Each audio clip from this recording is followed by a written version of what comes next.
So the next and the last decision is dividend decision.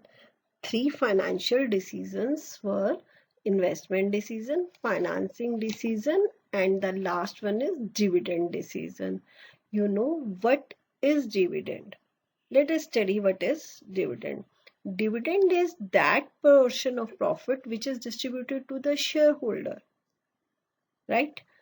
How we will describe the dividend? The dividend is that portion of profit which is distributed to the shareholder, and this is the return to shareholder for which a shareholder wants to buy the share, as well as the shareholder wants to buy the share in the expectation that the shares prices will rise.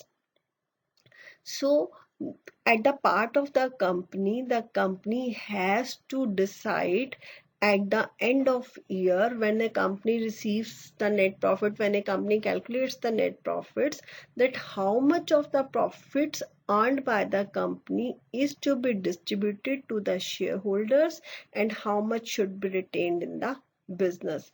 Why to retain? For the purpose of reinvestment, for the purpose of expansion, for the purpose of purchasing a fixed asset, any other fixed asset.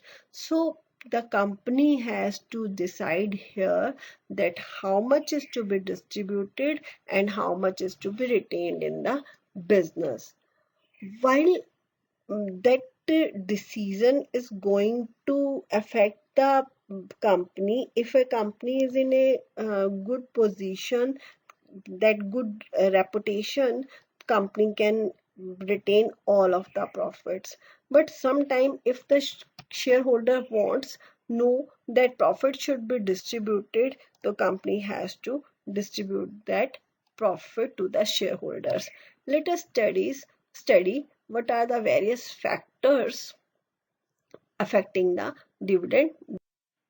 So first of all, the amount of earning. If a company is receiving sufficient earning to pay out the dividends, the company should distribute the dividend.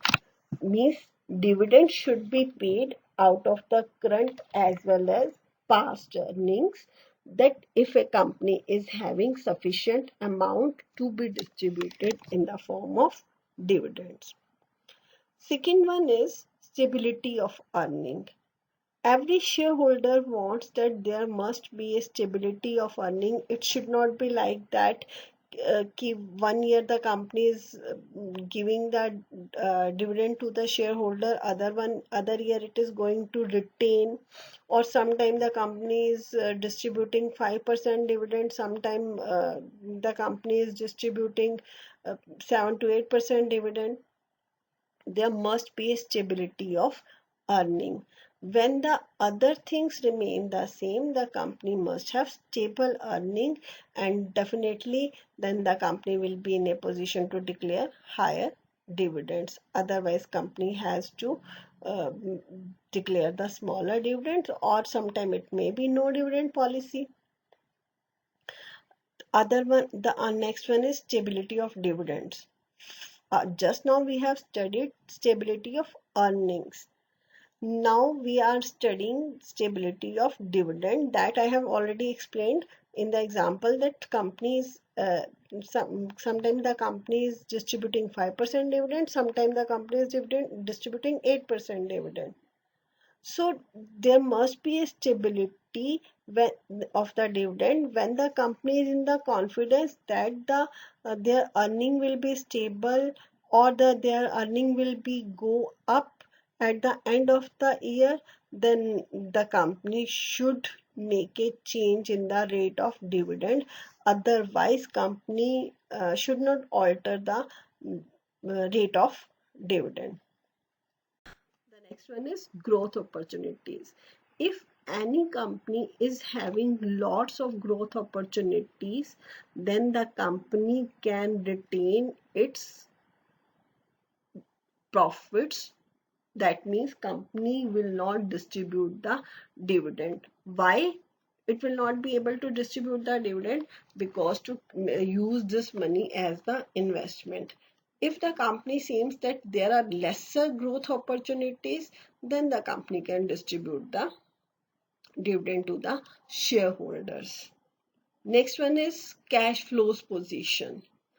Cash flows position says that inflow and outflow of cash.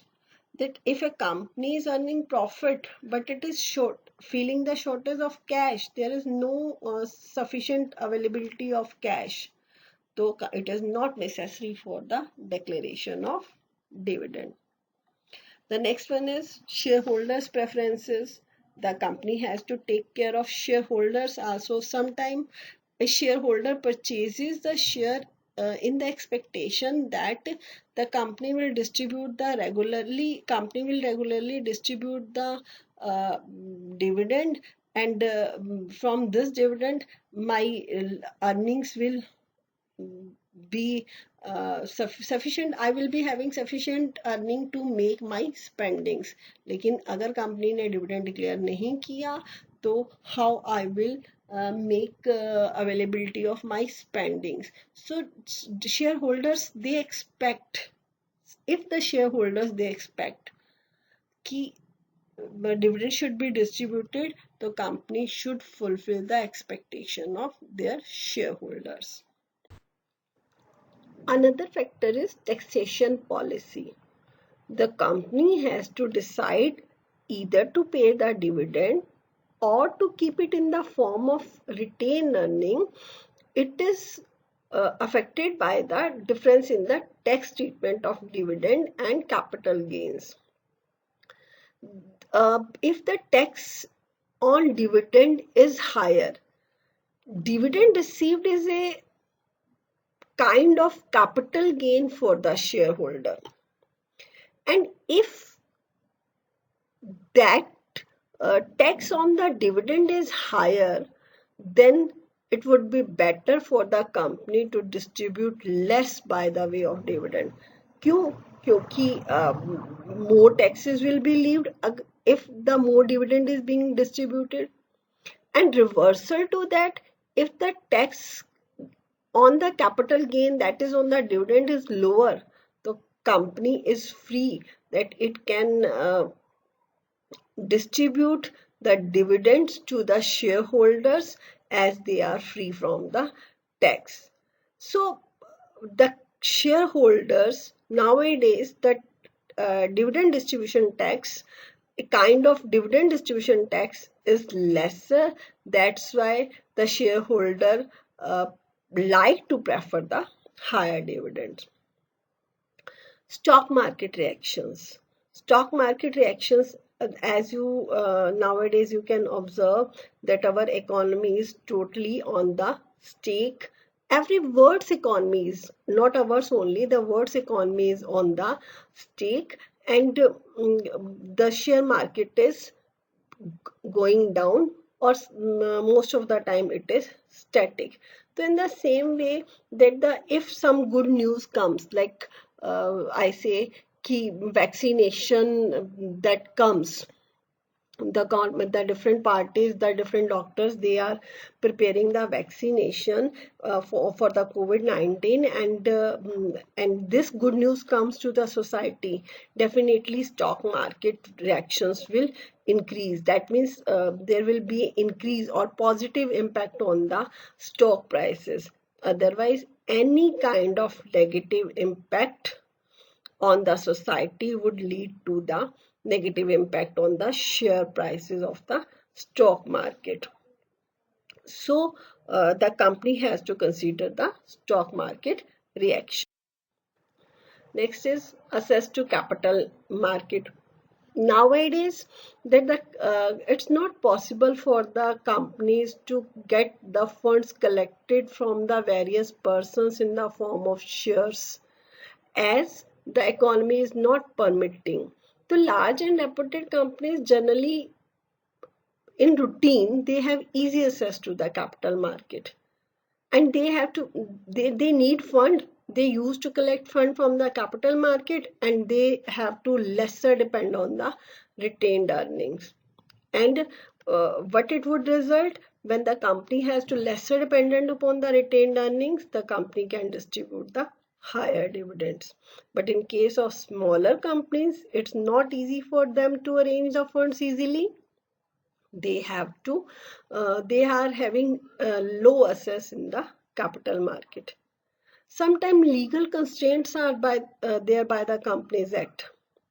That Companies Act prohibits or puts some restrictions that in this particular way the companies cannot issue the shares. Though definitely the company has to go for the debt resources, or as well as they have to retain the dividend. And the last one is contractual constraints.